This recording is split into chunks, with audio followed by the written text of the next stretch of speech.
Hello, everybody. Welcome to this webinar.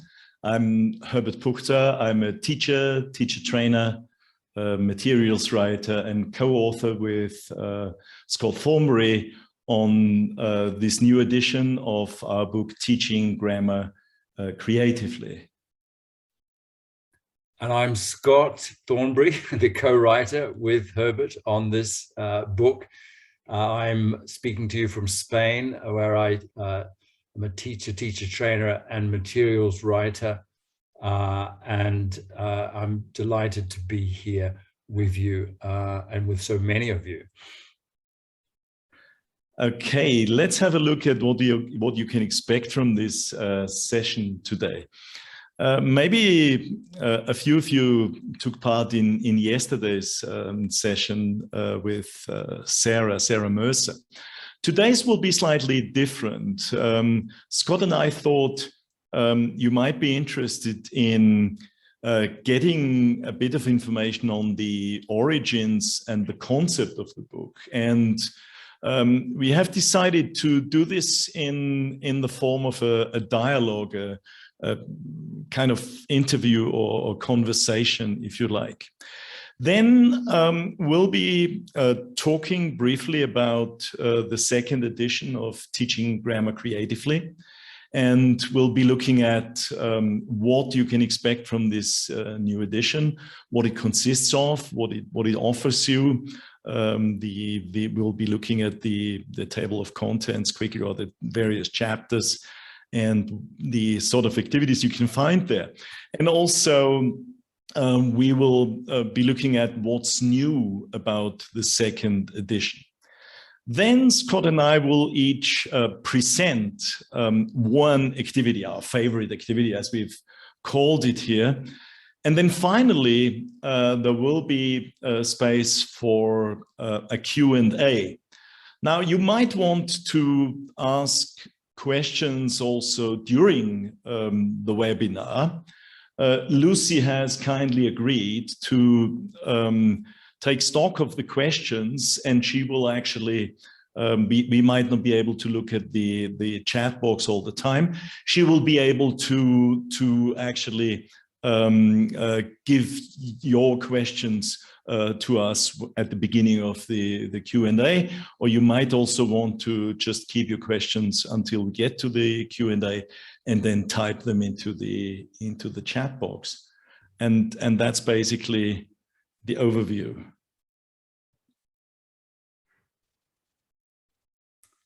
So, Scott. Great, thank you, Herbert.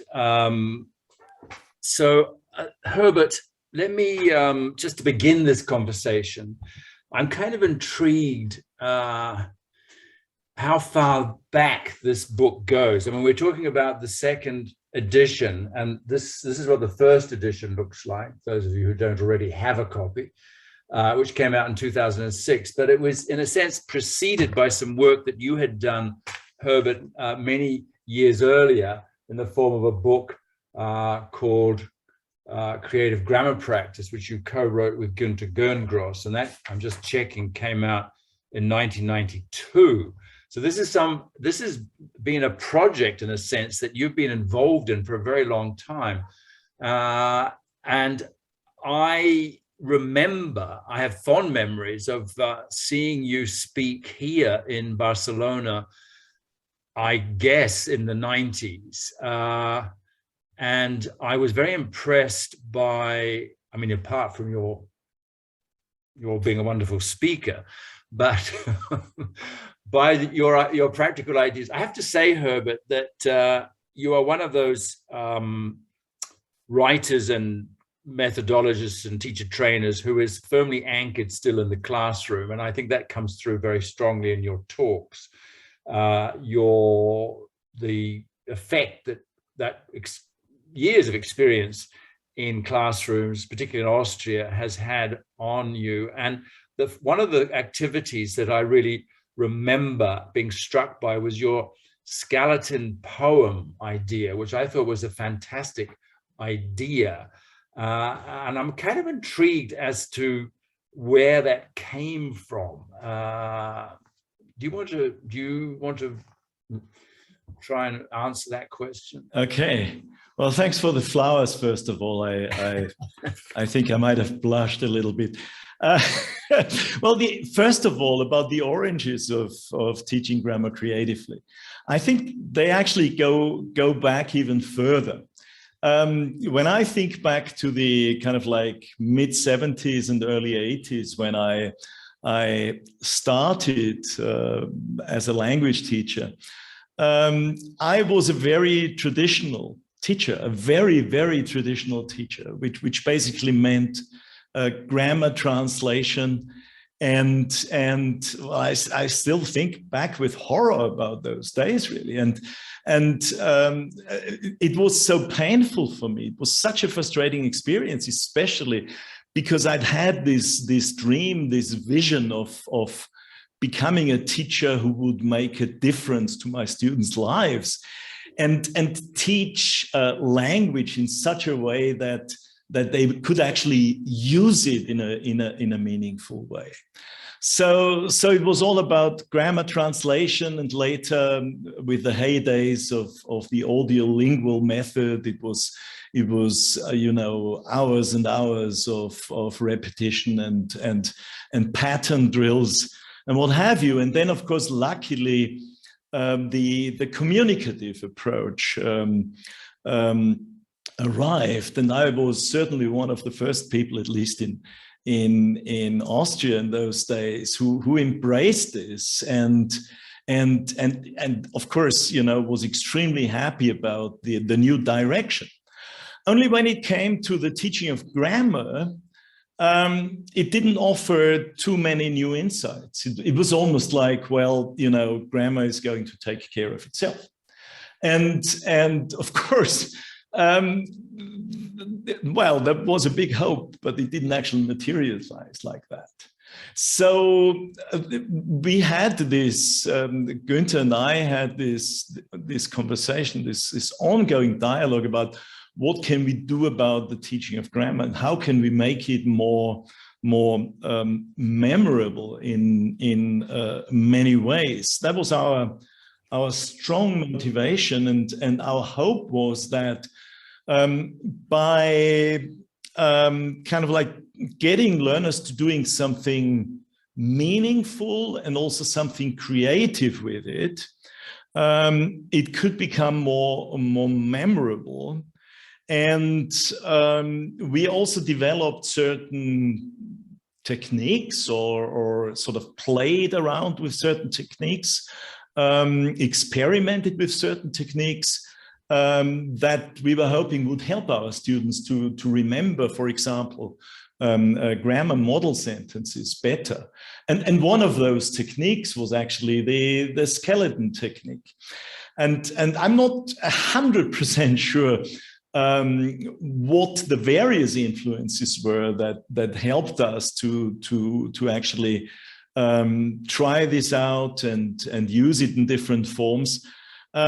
I think one of the methods we experimented with, or at least certain aspects of it, was Gattegno's silent way.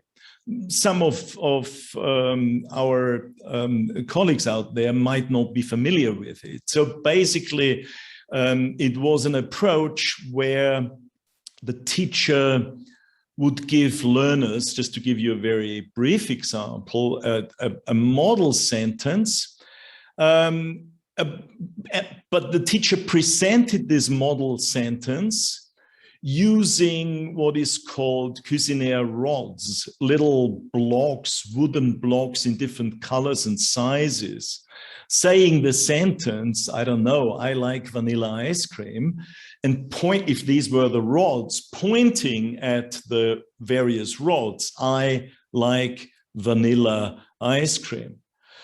So kind of like almost like using this as an anchoring system. And then in the purest form, the silent way is about the teacher silently, with the help of these rods, eliciting from the learners the language that had been presented. So that's what we were experimenting with. And this was mainly with young learners at the pre-literacy stage, because obviously written language wasn't available and couldn't be used. And I remember that one day when we were using this quite successfully, for example, to help them to remember song lyrics.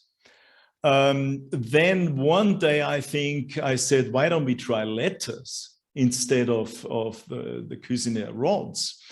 And I think the first time we tried that was actually using letters in a class of learners where most of the learners were not able to read the letters yet, which was quite an interesting experiment. But what we saw was that the graphemic shape of the letters was different enough.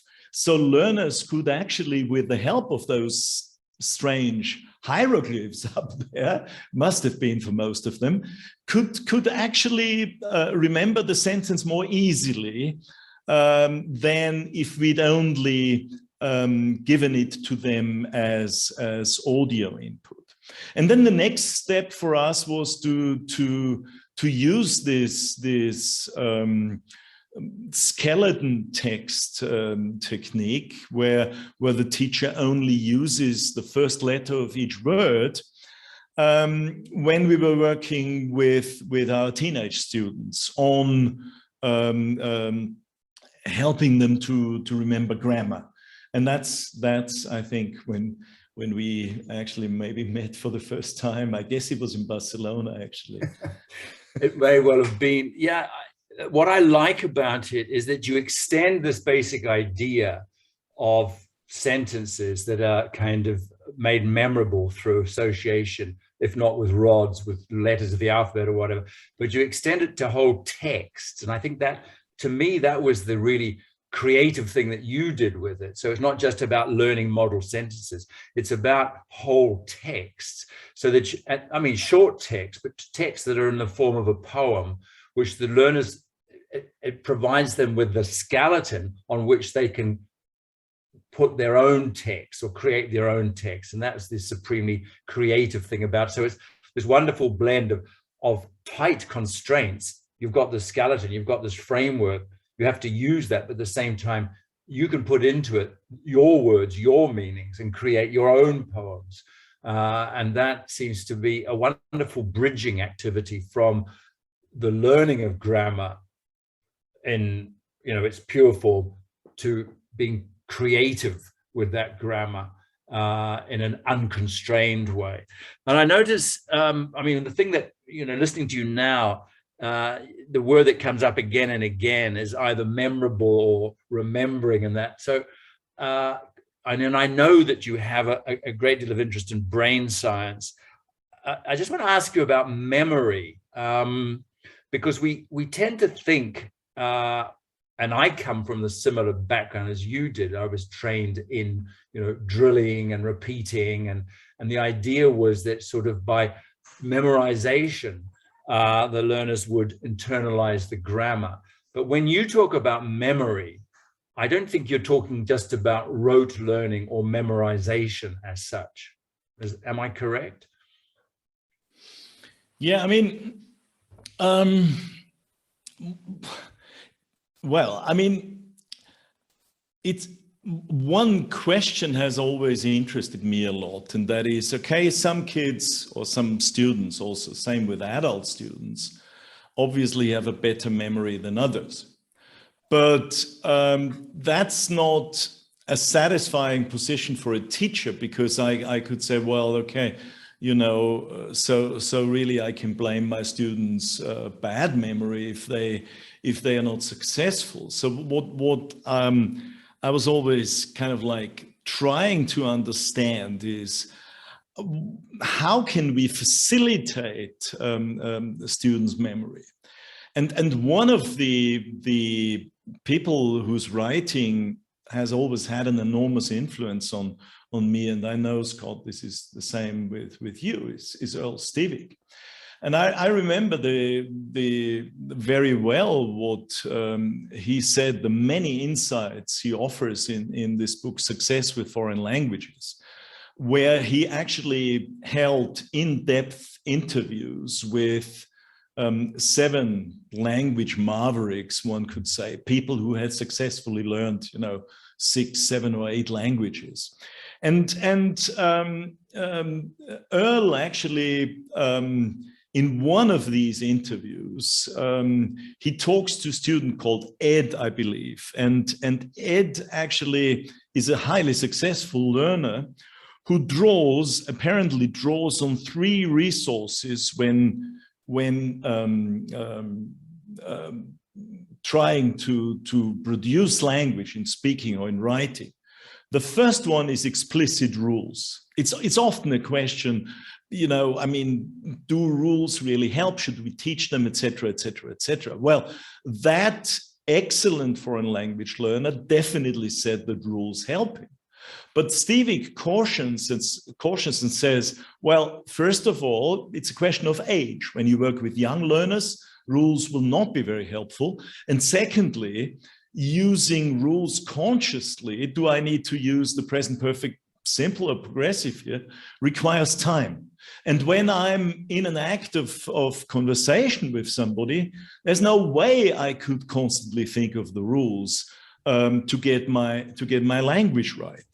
So the second point Ed mentions is remembered sentences and sentence fragments, chunks of language, I think we would say these days. And that's something that I think we share, Scott, this belief that grammar and lexis hang together in many ways, and cannot be seen, or very often cannot be seen as two distinct things. We're talking about lexico-grammatical competence in here with our learners. And the third one is interesting because it's about intuitions or feelings about language. And it's feelings derived from experiences about how a change at one point in a sentence will require a change somewhere else. In other words, when I'm forming a question, then all of a sudden it's not only about a question word. I need to use an auxiliary. I need to change the order of the word order in the sentence. So this change at one point in a sentence triggers off a whole range of other changes. Now, what's interesting here for us in terms of our book is basically the second point. Remembered sentences and sentence fragments, those lexico-grammatical chunks. More recently, there's been the view also, Scott, you know a lot more about it than I do, that grammar somehow emerges in the students' production, that it's not a question of building up a complete and perfect grammar in order to be able to actually produce well-formed sentences. But it's a question of emergence of grammar, and this is very often somehow grammar structures and lexis seem to kind of like stick together almost. So when Günther and I started to think about a concept of helping students with producing language and helping them to by making a language memorable for them.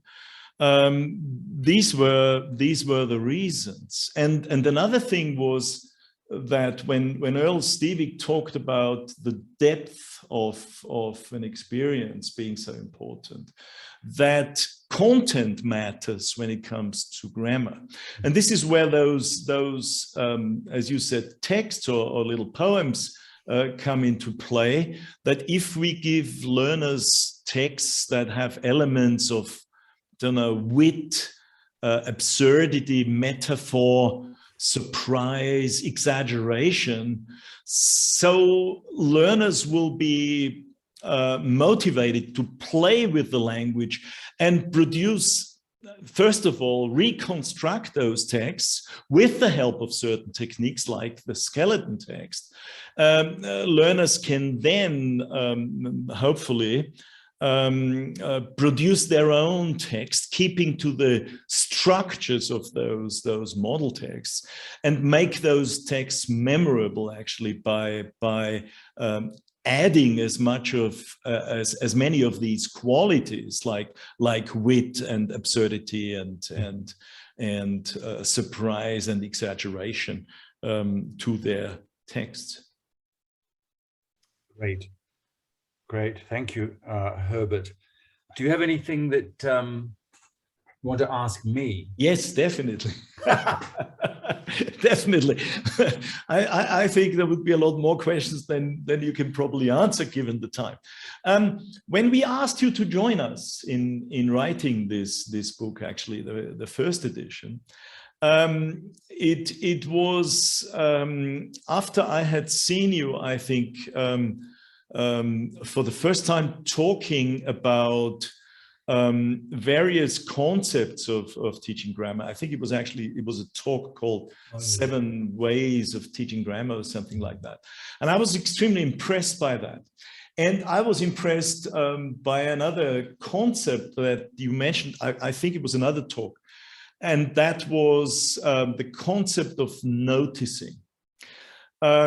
Because we felt that when we wrote the grandfather of this book now, what was missing was helping students to become more aware of the language. We produced those little poems, and they reconstructed them and imitated them and filled them with their own language, and that was all great. But we felt there was not enough awareness raising. So I have 2 questions first. Could you talk a little bit about your concept of grammar teaching? And can you elaborate on this concept of noticing that I believe has become so important in this new edition of the book? Yeah, I mean, big questions. I'll try and answer them as succinctly as possible, just to make the connection with your trajectory as a teacher. I came from a similar place, as I said, and I started teaching, having been trained very much in a kind of drill and repeat methodology, which did not give the learners very much room either for originality or creativity, which obviously goes together. The idea was that they were not allowed to stray outside the kind of very rigid lesson plan and syllabus that we were teaching. So, we're going to teach, this lesson is going to be the present continuous, and that's the only structure you're allowed to use. And until you get it right, you won't be allowed to go onto the present simple or whatever. That was the kind of, and it was clear to me very soon that this was placing enormous constraints on the learners, and they were actually quite frustrated. At the same time, it wasn't showing a lot of dividends in terms of their, their awareness of the grammar, or even their realization that grammar actually did make a difference to meaning. It wasn't some arbitrary system that was sent to try them. And the story, I've told this a number of times when I was first teaching in Egypt, after I thought I'd been teaching very successfully using this very rigid methodology and curriculum. I met one of my students outside the classroom, and I said during the weekend, and I said to him, I can't remember what his name, he's become Hisham or Ahmed or Khalid in my memory. I said, hi, Khalid, where are you going? He said, I go to the club. I said, where are you going? I go to the club. And I was thinking, and I was such an impassioned and committed teacher that even outside the classroom, I couldn't but restrain myself to say to him, oh, come on, Hisham, I go to the club. And he looked at me and he went, oh, go, going, went, been, was, like, it didn't matter. It didn't matter. It was clear what he meant, yeah, because there was the club over the road. He had his tennis racket or whatever. And, you know, why was I bothering him with the little details of the grammar? So it occurred to me there were two things going on here. First of all, at the level of awareness, he wasn't awareness that these what he saw as rather arbitrary distinctions did make big differences in meaning.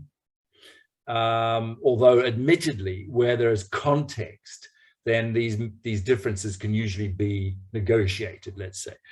But at the same time, he wasn't aware of that importance of grammar, but he wasn't actually noticing the differences between these things. And the concept of noticing, I guess, I mean, I did not originate it. It was originated by Richard Schmidt in a study he did in the 1980s, where he tracked his own learning of a second language. In that case, it was Brazilian Portuguese, and he discovered the things that he started to use and pick up on outside the classroom were things that he'd been taught in the classroom, but he was noticing them outside the classroom as if he had been in some way primed, yeah, by this initial contact. And we've all had that experience, of course, not just in language learning, but in all walks of life, that when somebody points something out to us, we suddenly see it everywhere. And learning of new words is the same. We taught a new word and suddenly it starts popping up and you think, why didn't I notice that before? It's because I wasn't primed to. So I think one of the important things for me then, moving from this very rigid drill and repeat methodology to a more expanded, more cognitive, if you like, methodology and a less behaviorist one, was to try to raise learners' awareness, first of all, about how these distinctions do matter, but also to recognize that they're not going to learn the grammar overnight. You know, how many times have we said to the students when we're teaching a lesson, but we did this last week? I mean, I used to say that a lot. We did this last week. And say, but it takes time. It takes time.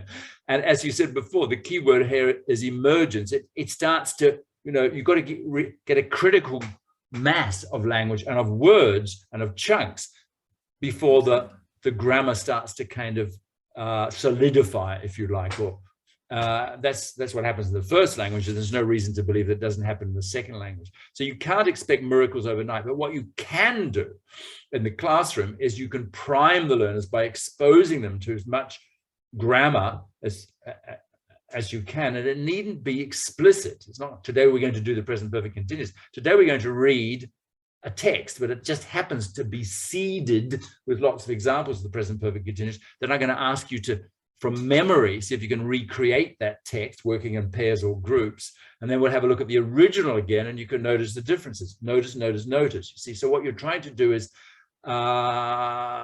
saturate the learners in the language, not just the grammar, but obviously that's very important, so that they are more disposed, better primed to see it, to meet it when it comes up in their reading and their listening and their conversations, etc. So yeah, so that's really, I guess, where it comes from. So what it represents for me was a movement in my own thinking about teaching and about grammar specifically, from memorization, if you like, and drilling and repeating, to a more cognitive, problem-solving kind of approach to grammar learning. That's great, thank you. I think there's another point there which ties in with what we discussed previously about memory, and that's relevance. I mean, I love your Mohammed or whatever anecdote it is, because it so clearly shows that to him, whether it's going or went, it doesn't really matter.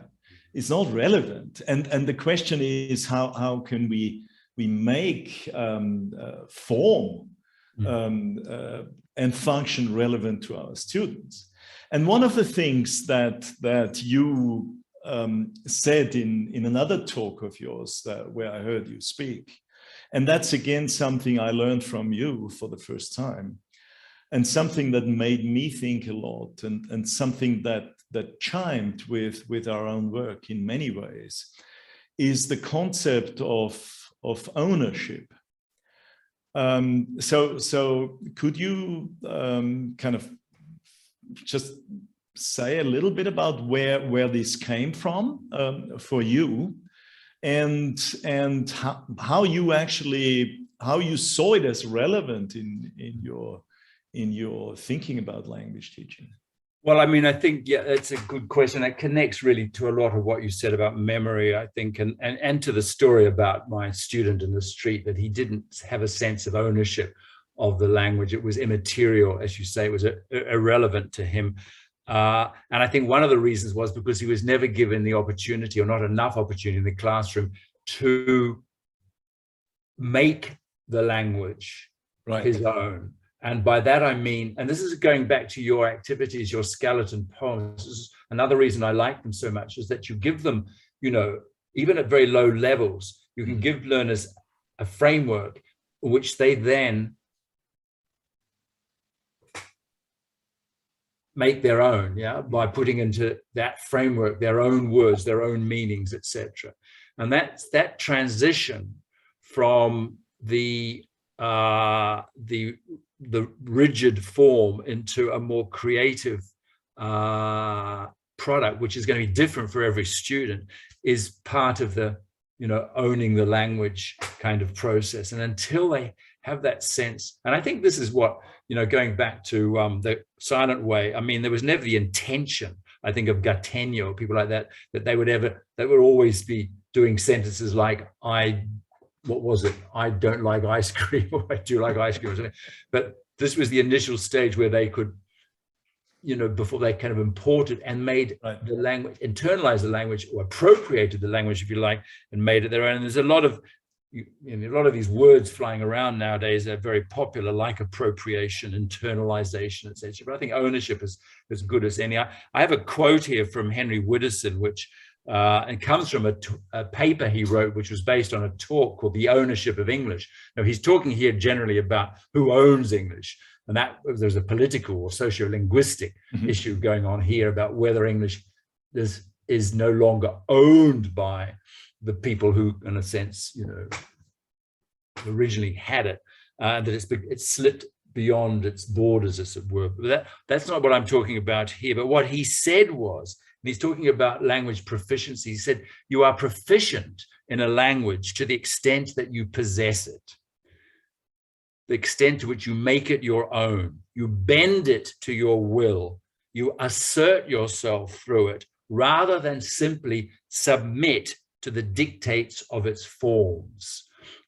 Yeah, right. So the sense that you can, I can take the language and I can push it where I want. I can make it my own. I can break the rules. I'm not, as he says, I'm not submitting to the dictates of its form. I'm not a slave to grammar. I'm not a slave to accuracy. I'm allowed to play with the language. And play is a key word here. We've seen this again and again and again in studies of first language acquisition and of second language acquisition in children, particularly the way that they play with the language. They repeat things, they turn things into chants, they play, they change the word order, they change the names, etc., etc. And this is well attested. And I don't think this is something that's only relevant to children. I think, you know, there's adults love playing with language too. So the whole point, I think, coming back to our book, is it's about teaching grammar creatively, but you could almost say it's also about teaching grammar playfully. And through being creative and through playing with the language, gaining ownership of the language, making it your own, not submitting to the dictates of formal accuracy. Excellent. Thank you, Scott. So I think this is a good point, actually, to really look at the book now. Okay. Well, let me just, let me briefly, maybe you can sketch in the detail of the actual structure of the units, but the overall book, in case you don't know, it follows the structure of the first edition in the sense that it's divided up into chapters which look at different areas of language, and there they are laid out for you. And this is not meant to be exhaustive and not representative either in terms of the proportions. These are things that we tend to teach because they come up in course books, or we tend to teach because learners have problems with them.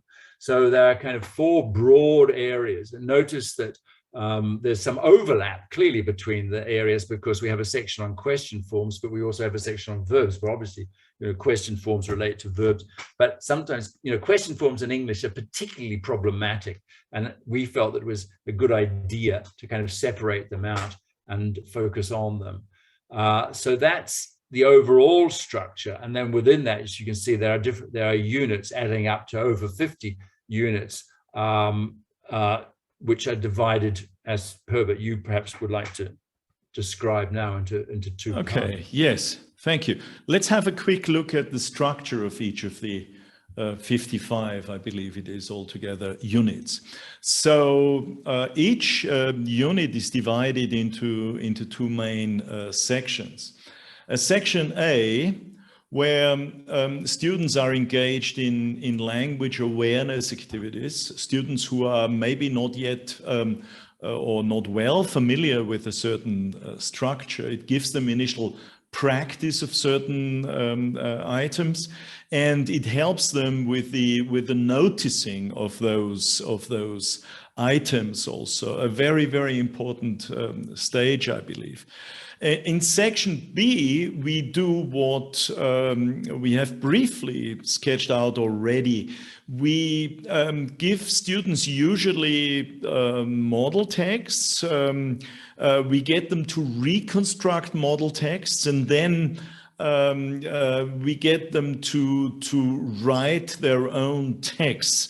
At least that was the initial form.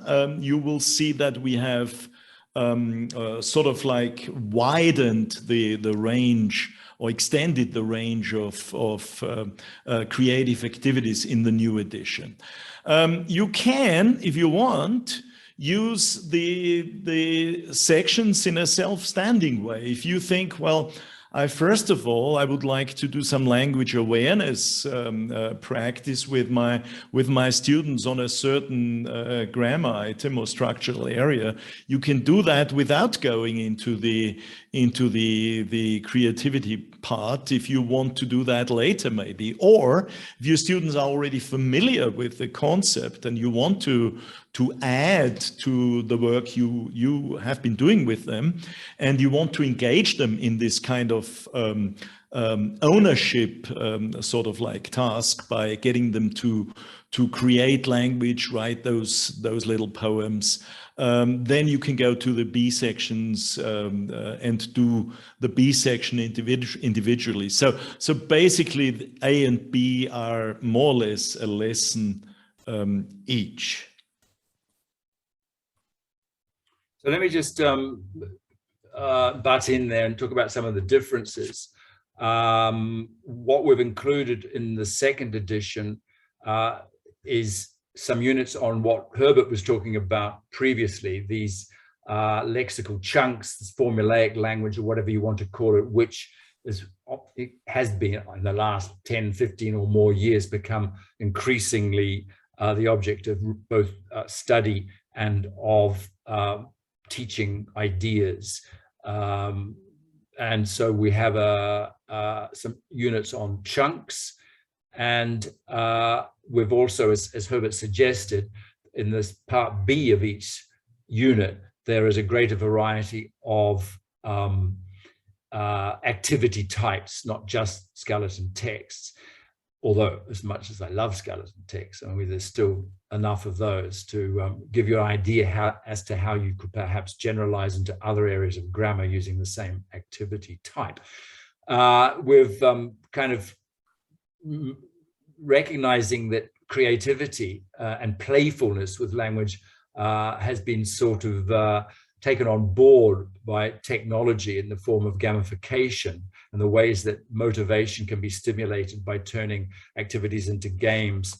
Herbert's added some really useful tips as to how to use gamification in your classes, and particularly as a way of promoting memory.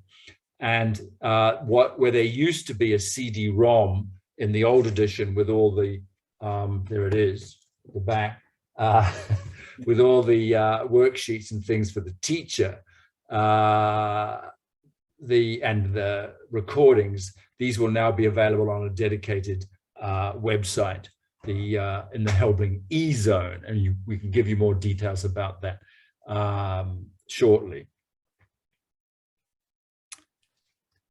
So I think, Herbert, we're on to, maybe I should ask you, is at this point to ask you, could you identify an activity that you're very fond of, one of your own in the book? Oh, was it me? I think it's you. Oh, okay. So could you ask yourself, please? Okay.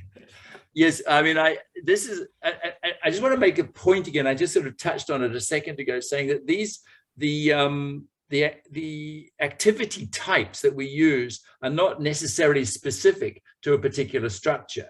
They're included under a structure, but if with a little bit of imagination and creativity on your part, you can use the same activity type with any other structure. And this is one I think is particularly generalizable. It's the what I call the go back. So this is, it's in the section under used to, but you could do it for any other grammatical structure. And basically, it's the simplest thing in the world. And I've been using this and demonstrating it on workshops for years, that you prepare some sentences, say about 6, which are about yourself, initially. And in this case, these are sentences, some of which include used to, but others include usually, and other ways of expressing habitual activities, whether present or past. And so we've got 6 sentences here. I generally do all my shopping on Saturdays. I usually spend Sunday with the family. I used to go rock climbing a lot. I don't often go to the cinema. I never used to like cooking. So you dictate these sentences. I mean, you don't have to dictate them. You could be the dictating in itself is a useful ear training activity, and it has a lot of advantages. And then you check them. It's not a test. It's very important that it's not a test. And then you tell them some of the sentences are true and some of them are false. That's part 3 there in that stage. And they have to work out on the basis of what they know about you, which ones are likely to be true or false. So this is the kind of meaning focused stage. And then you tell them which ones are true and false. And then we go on to the next stage, which is the where we actually going to home in now and look at the language itself. So I asked them to separate the sentences into groups, to separate them into, for example, present habits, past habits, and so on. And so we've got group A, things I usually do, things I don't do, and then things I used to do or never used to do. So this is the focus on form, if you like. And then that's when you can draw their attention, activate their noticing skills, to that there is a difference between usually, for example, and used to. And the difference is important. It's not like go, going, went. It's a very, very significant difference. If you say, I used to ski a lot, means you don't anymore. But you can adapt this activity to any grammar you want. You can do prepositions or phrasal verbs or modals or whatever you want. 6 sentences, some of which include the target structure, true or false. And then, of course, the next stage is that they can write sentences of their own using the same structures. So that's my all-time favorite activity, easiest in the world, no materials, very adaptable. Herbert. Okay, well, let's have a look at one section B. This is on superlatives. And you can see that each of the sections usually has this short intro where we explain the level that this can be used with, the rough time, and also the extras you need to prepare or download from the Helbling E-Zone. So in this case, they've already done the A section. They've already done some noticing tasks there. Now you hand out a copy of the following words. You can see the words in this grid here, all nouns really. You ask them to put their papers face down on their desk after they've studied them for 15 seconds, and get them to write in pairs as many of the words as they can remember. Then they just shout them out and you write them on the board. The next step, so this is kind of an introduction, if you like, an introductory warm-up activity. Ask the class, would be the next one, what world records they can think of, okay, without checking on the web. Students, many teenage students are extremely interested in all kinds of records, some of them very weird ones. They will be familiar with the Guinness Book of Records that I couldn't care less about, but at least those of us who work with teenage students, they know that this is something that fascinates them. Then we get them to present examples of the texts from the Guinness Book of, we present examples of the text from the Guinness Book of Records. For example, this one here, the world's largest crocodile, the Australian saltwater crocodile, is the largest and most fearsome of today's species. Specimens can live for more than 100 years, can grow to 7 meters and weigh more than a ton. Okay, that's pretty fearsome text actually. And then what you do is that you give them, you tell them that you're going to give them the beginning part of an amazing story of a record being, of a record being broken. But first you'd like them to speculate what kind of record it might be. And you pair them up, you get them to speculate what kind of record this might be. And you encourage them to write an entry for a book of a world record based upon the idea they've come up with, okay? So remind students of the basic qualities of these entries. They need to be short, they need to have superlatives, they need to have some kind of surprise element.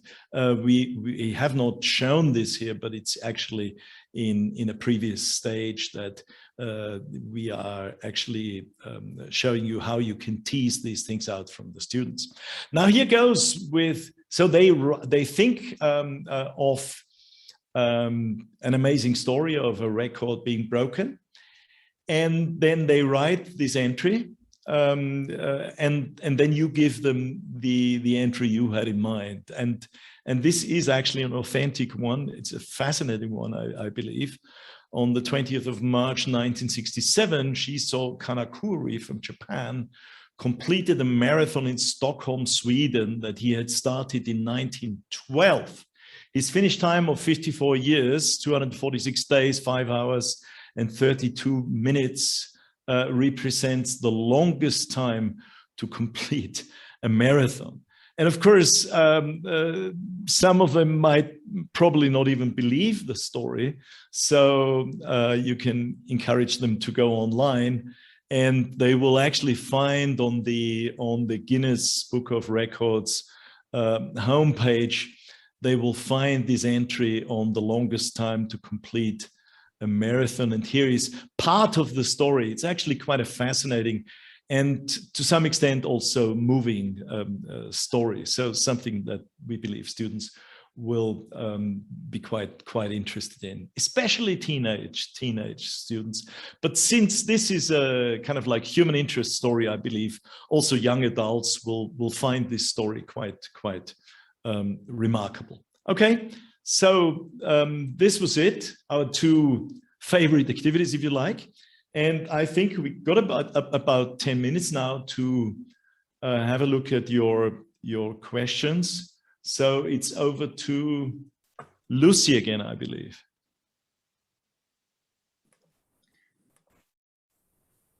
Hello both. Thank you so much. Really, really interesting ideas. We've had some people send us, yes, Kata is just about to write to the chat book some of her favourite activities from the first edition, but she sent us a question earlier for both of you. She wanted to know, would you recommend the use of silent way in online lessons? What tools could you imagine and label effective in that context? One for you, Herbert.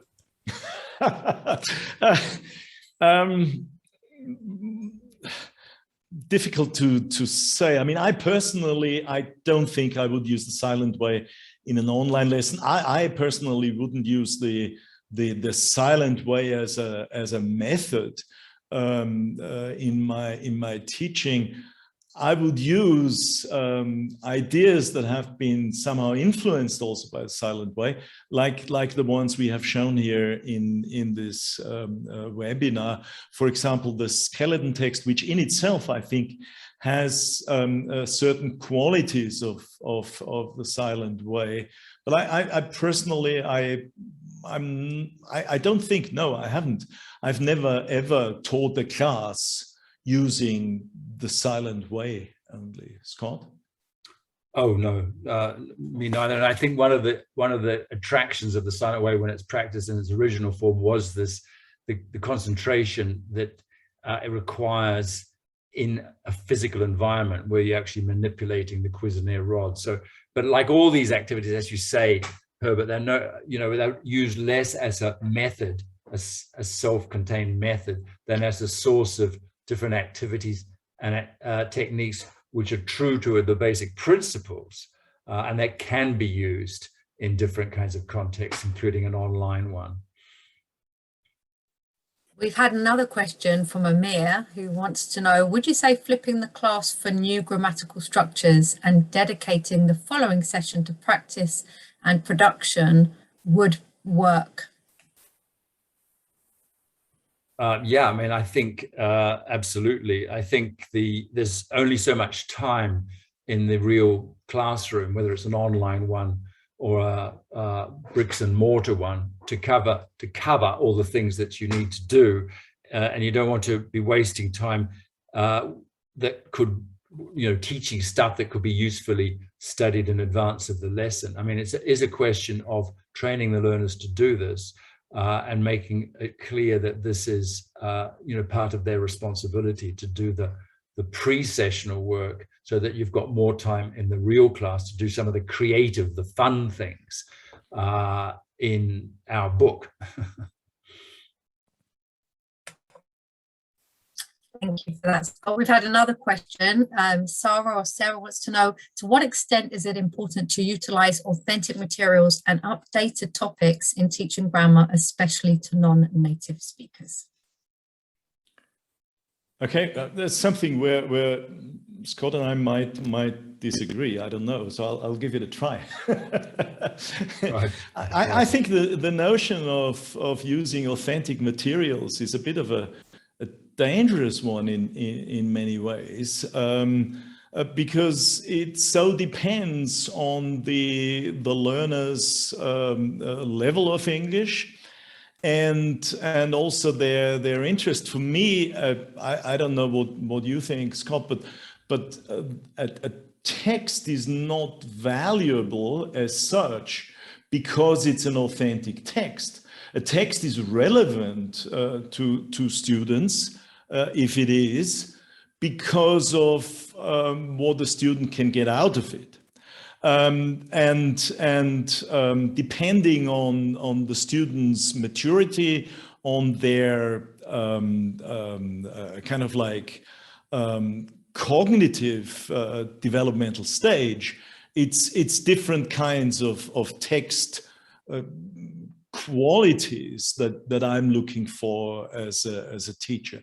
I think there are stages where semi-authentic texts, I believe, are what we want to use, as long as they have that quality, that relevance parameter that I regard as so important. Scott, I'll give you an opportunity to.